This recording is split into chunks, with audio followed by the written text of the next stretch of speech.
To outsiders, their relationship seemed passionate, even enviable. A vibrant young woman captivated by a man offering promises of change and redemption. Yet behind closed doors, cracks began to form, first subtle but eventually widening into dangerous rifts. It was a bond built on secrets, shadows, and the hope that love could conquer all. But some shadows are too dark to escape, and some pasts cannot be left behind. By the time the true danger became clear, it was already too late. Kiona Harris was born on March 7, 2001, in Memphis, Tennessee. A graduate of Central High School with honors in 2019, she was pursuing a social work degree at the University of Memphis. Darrell Evans, born September 15, 1990, in Birmingham, Alabama, relocated to Memphis following his release from West Tennessee State Penitentiary in June 2020. His criminal record began in 2013 when he was convicted in Shelby County Court for armed robbery and assault. The victim, Sarah Mitchell, a 28-year-old bank teller, sustained severe injuries during a robbery attempt. Evans served 7 years of a 10-year sentence, earning early release for good behavior. After his release, Evans found work at a downtown Memphis postal facility through a rehabilitation program. His supervisor, James Wilson, later testified that Evans was punctual and performed his duties adequately, although he occasionally displayed aggression toward coworkers. Kiona and Darrell first met on October 12, 2020, at the coffee shop where she worked. Evans became a frequent visitor during her morning shifts. Despite learning about his criminal history, which he openly disclosed early in their interactions, Kiona believed in his rehabilitation. However, her brother Marcus Harris, a Memphis Police Department officer, voiced concerns about the relationship, citing Evans's violent tendencies and manipulative behavior. By December 2020, Evans had moved from transitional housing to an apartment in the Pinch District, where Kiona began spending much of her time. Their relationship soon exhibited signs of trouble. Surveillance footage from the apartment complex captured several heated arguments in the parking lot. Neighbors reported disturbances to building management on at least 3 occasions between January and April 2021. Ashley Thompson, Kiona's closest friend and fellow University of Memphis student, documented her concerns in text messages to Kiona's mother, Patrice Harris. These messages, later retrieved by investigators, describe bruises on Kiona's arms and neck observed in February 2021. When questioned, Kiona attributed the injuries to accidents, insisting Evans was addressing his anger issues with a court-appointed therapist. By spring 2021, the relationship had further deteriorated. Evans began obsessively monitoring Kiona's social media, demanding passwords and frequently accusing her of cheating. On April 15, 2021, security cameras at the University of Memphis Library recorded Evans confronting Kiona over studying with a male classmate. Campus security intervened, but Kiona declined to file a report. On May 7, 2021, Evans and Kiona traveled to Birmingham, Alabama to celebrate his niece Jada Evans's birthday.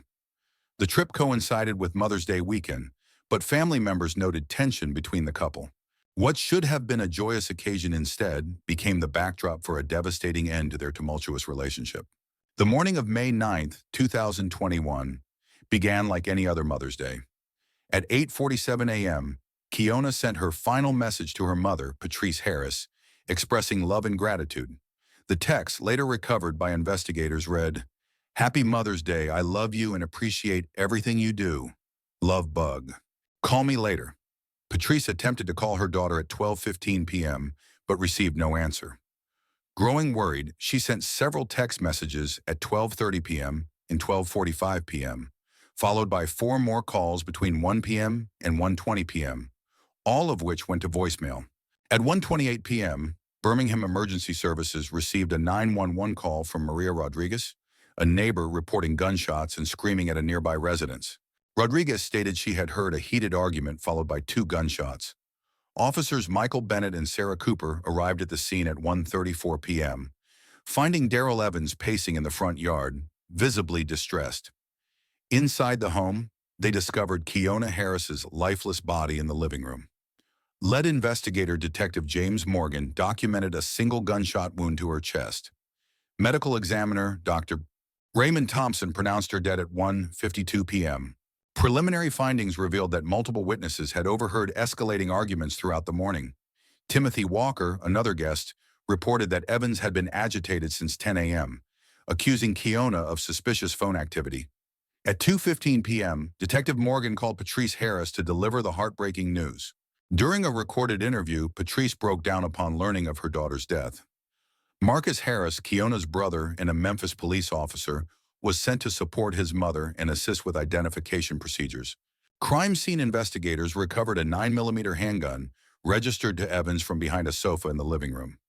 Forensic tests confirmed the gun had been fired twice, with one bullet striking Kiona and another lodged in a wall. Gunshot residue tests on Evans's hands contradicted his initial claims that he had not handled the weapon. Detective Lisa Martinez, leading the Birmingham Police Department's domestic violence unit, noted evidence of a physical struggle, including overturned furniture, broken personal items, and marks on Kiona's body. Jada Evans, whose birthday celebration had brought the couple to Birmingham, provided critical testimony. She overheard an argument about messages on Kiona's phone, with Evans demanding to know the identity of the sender. Several party guests left the residence before the shooting, disturbed by the escalating tension. Investigators later uncovered records showing that Kiona had attempted to arrange transportation back to Memphis. Between 11 a.m. and 1 p.m., she made 3 calls to taxi services and attempted to book a rideshare. A deeper dive into Evans's background uncovered a troubling history of violence and manipulation. Prison records documented 17 instances of aggressive behavior during his incarceration, including altercations with inmates and confrontations with female correctional officers. Dr. Marcus Stern, his prison psychiatrist, diagnosed Evans with narcissistic personality disorder and noted his refusal to take responsibility for his actions. Despite completing mandatory anger management programs, his behavioral reports showed little improvement. After his release in June 2020, Evans met monthly with his probation officer, Robert Torres. While Evans outwardly appeared committed to rehabilitation, Torres's notes highlighted concerns about his tendency to downplay past offenses and shift blame to others. Employment records from the Postal Service indicated Evans maintained stable work, but occasionally exhibited hostile behavior toward colleagues. Evans maintained steady attendance at work, but received 3 verbal warnings for confrontational behavior toward female coworkers. Interviews with Evans's former partners painted a clear pattern of his controlling tendencies. Jennifer Mason, who briefly dated him in 2012 before his incarceration, provided detailed accounts of emotional manipulation and invasive behavior. She recounted how Evans frequently checked her phone, followed her to work, and deliberately isolated her from friends and family. At the postal facility, co-workers described Evans as someone who presented a facade of professionalism while harboring aggressive tendencies. Linda Parker, a fellow mail carrier, reported multiple instances where Evans made threatening remarks when he felt slighted or challenged. Supervisor James Wilson documented 5 separate complaints about Evans's inappropriate conduct toward female employees between July 2020 and April 2021. An investigation into Evans's social media activity revealed a troubling pattern of obsession. Digital forensics uncovered evidence of numerous fake accounts he created to monitor Kiona's online interactions. Between January and May 2021, Evans accessed her social media accounts over 200 times using passwords he coerced her into sharing. A search of his apartment after his arrest unearthed further evidence of his controlling nature, including notebooks detailing Kiona's daily schedule, work hours, and social activities. Security footage from his apartment complex showed him following Kiona to her car on several occasions and engaging in heated arguments in the parking lot. Text messages retrieved from Kiona's phone revealed an escalating pattern of emotional abuse in the weeks leading up to her death. Evans sent an average of 60 messages per day, demanding immediate responses and explanations for her activities. These messages often included threats of self-harm if she failed to comply. Financial records revealed another layer of manipulation as Evans gradually gained control of Kiona's finances by convincing her to add him to her bank account in March 2021. Transaction history showed repeated withdrawals totaling over $3,000 during the 2 months prior to her death, often coinciding with their arguments. University staff reported troubling behavior from Evans on campus. Professor Angela Martinez documented an incident in which Evans appeared uninvited to Kiona's evening class and insisted she leave with him. Campus security logs revealed that Evans had been informally warned about trespassing on university grounds 3 times in April 2021. Investigators compiled extensive evidence of Evans's systematic isolation and manipulation of Kiona, with text messages, witness accounts, and video footage illustrating the escalating domestic abuse that began in October 2020 and culminated in the tragic events of May 2021. Detective Lisa Martinez's interviews with Kiona's close friends and family highlighted how Evans methodically separated her from her support system. Ashley Thompson provided 47 screenshots of conversations in which Kiona expressed growing anxiety over Evans's controlling behavior. In one February 2021 exchange, Kiona wrote, "He gets so angry when I spend time with Mom, says she's trying to turn me against him." Patrice Harris, Kiona's mother, described a deliberate effort by Evans to disrupt planned mother-daughter activities by creating scheduling conflicts or manufacturing emergencies. Harris noted that Kiona's visits for family dinners dropped from weekly to monthly after Evans entered her life. She also shared recordings of Evans making disparaging comments about her parenting during phone calls. University records revealed a significant decline in Kiona's academic performance and social engagement. Professor Angela Martinez noted her decreasing participation in class discussions and frequent absences, often following visible distress or interruptions from Evans. Marcus Harris, Kiona's brother and a police officer, provided key insights into Evans's manipulation tactics. He described how Evans weaponized his criminal past to emotionally control Kiona, threatening to return to a life of crime if she failed to meet his demands. Marcus documented 7 instances where Evans called him to accuse Kiona of suspicious behavior, attempting to drive a wedge between them. Campus counseling records, released with the family's permission, revealed that Kiona sought help in March 2021. During 3 sessions with counselor Rachel Stewart, she expressed feeling trapped between wanting to help Evans reform and her growing fear of his erratic behavior. Stewart identified clear signs of emotional abuse and attempted to connect Kiona with domestic violence resources. Surveillance footage from multiple locations captured Evans's controlling behavior in public settings.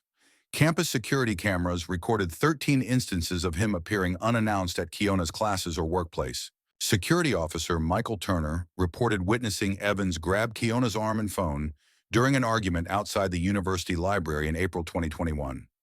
Financial records revealed additional evidence of economic manipulation, showing that Evans persuaded Kiona to cash out her savings bonds and withdraw funds from her college account, totaling $12,000. These funds were later traced to cash withdrawals and gambling transactions. Interviews with Evans's probation officer, Robert Torres, revealed that Kiona accompanied Evans to several probation meetings where Evans used their relationship as proof of his rehabilitation. Torres noted that Evans often dominated the conversations, speaking for Kiona in a manner consistent with controlling behavior. Digital forensics further exposed Evans's surveillance tactics, uncovering software on his devices used to track Kiona's phone location and monitor her social media activity. Investigators found over 2,000 screenshots of Kiona's private conversations stored in neatly organized folders on his laptop. The Memphis Police Department's domestic violence unit found that Kiona had called the non-emergency line twice in April 2021 to inquire about restraining orders. However, she never completed the application process, later telling Ashley Thompson that Evans had threatened self-harm if she pursued legal action. Law enforcement concluded that Evans employed classic abusive tactics, including isolation, financial control, emotional manipulation, and constant monitoring. These methods effectively trapped Kiona in a cycle of abuse, systematically undermining her efforts to maintain connections with her family and friends. The events of May 9, 2021 were reconstructed using forensic analysis, witness statements, and surveillance footage from neighboring properties. Investigators established a timeline of the escalating tension that led to the fatal confrontation. Witness accounts indicated that the morning began with an argument over Kiona's phone activity. Maria Rodriguez, a nearby resident, reported hearing raised voices starting around 9:30 a.m. Timothy Walker, another party guest, provided a statement describing Evans's increasingly erratic behavior throughout the morning. Walker recalled seeing Evans pacing, repeatedly checking Kiona's phone, and making accusations about messages from other men. Forensic analysis of Kiona's phone showed multiple attempts to leave the residence between 11 a.m. and 1 p.m., including calls to taxi services and a rideshare app. Her final outgoing message, sent to Ashley Thompson at 1:15 p.m., read, "I need help. He won't let me leave. Getting scared." The medical examiner's report by Dr. Raymond Thompson documented a fatal gunshot wound to Keona's chest, fired from approximately 2 feet away. The trajectory indicated that the shooter was standing while the victim was seated or crouched. Gunshot residue patterns confirmed the close range of the fatal shot. Investigators documented clear evidence of a physical struggle throughout the home. Overturned furniture, broken belongings, and impact marks on the walls were all indicative of a confrontation. Keona had defensive injuries, including bruises on her arms and a fractured finger, which suggested she had tried to shield herself during the altercation. The murder weapon, a 9mm handgun, was found behind a sofa. Ballistics analysis confirmed it was the same firearm Evans had legally purchased 3 months earlier. 2 shots had been fired, one was fatal, and the other lodged in a wall. Evans's fingerprints were found on the weapon, and gunshot residue was detected on both of his hands. Body camera footage from the responding officers captured Evans' behavior immediately after the shooting. Officer Michael Bennett's camera showed Evans pacing in the front yard, repeatedly saying, "She made me do this, and I didn't mean to." Officer Sarah Cooper's footage recorded Evans attempting to re-enter the house, requiring physical restraint by the officers. During the initial interrogation, conducted by detectives Lisa Martinez and James Morgan, Evans exhibited erratic behavior. The 4-hour recorded interview showed him alternating between claiming the shooting was accidental and blaming Keona for provoking him. He provided 3 conflicting accounts of the events, all of which contradicted the physical evidence. A court-appointed psychiatrist evaluated Evans 24 hours after the incident. The evaluation noted that while Evans claimed to have selective memory loss about the shooting, he provided detailed recollections of the moments leading up to it. The psychiatrist concluded that his behavior appeared to be a deliberate attempt to downplay his responsibility rather than a genuine mental health issue. Digital forensics revealed that Evans deleted several text messages and call logs from his phone immediately after the shooting. Recovered data showed multiple threatening messages sent to Keona throughout the morning, including one that read, "You're not leaving this house until we sort this out." Witnesses who had left the party earlier in the day described Evans's increasingly paranoid behavior.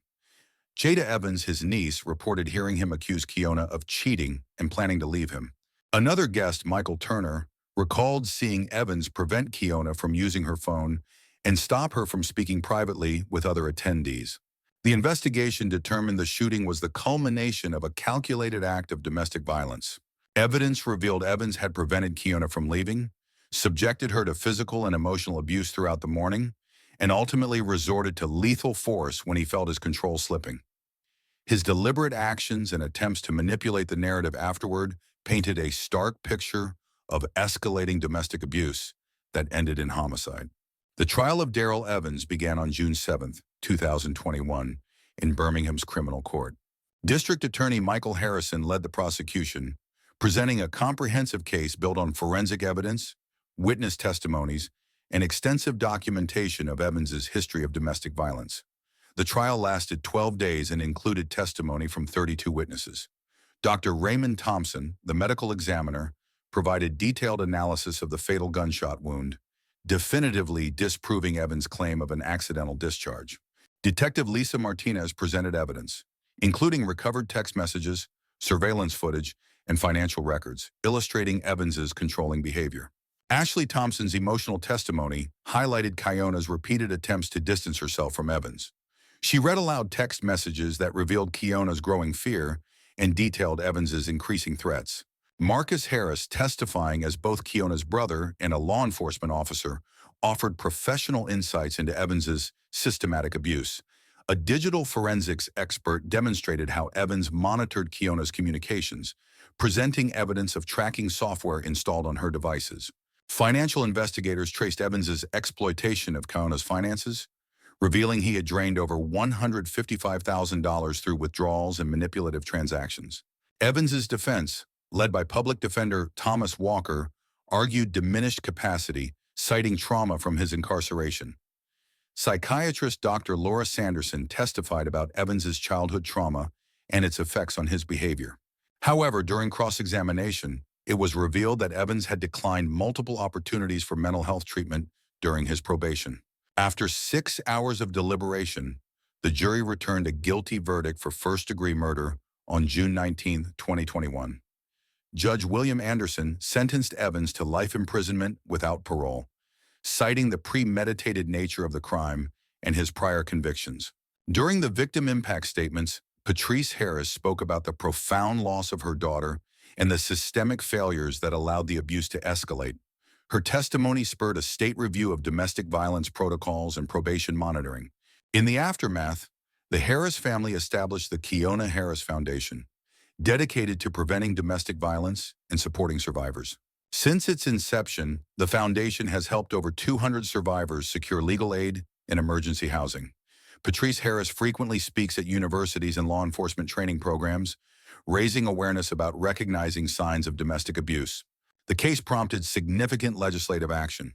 In September 2021, Alabama passed the Keona Harris Act, which strengthened penalties for domestic abuse and created mandatory monitoring programs for repeat offenders. The University of Memphis established the Keona Harris Memorial Scholarship, awarded annually to students pursuing careers in social work or domestic violence prevention. The university also introduced mandatory domestic violence awareness training for all incoming students. The Birmingham Police Department overhauled its domestic violence response protocols, launching specialized training programs and creating a unit focused on monitoring high-risk offenders. These changes resulted in a 30% increase in successful interventions in domestic violence cases. Marcus Harris, inspired by his sister's tragedy, developed a training program for law enforcement officers to identify and respond to domestic abuse. The program has since been adopted by numerous police departments across Tennessee and Alabama.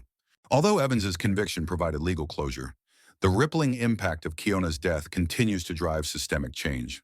Her story has become a catalyst for reforms in domestic violence prevention and intervention strategies, leading to substantial improvements in support systems for survivors.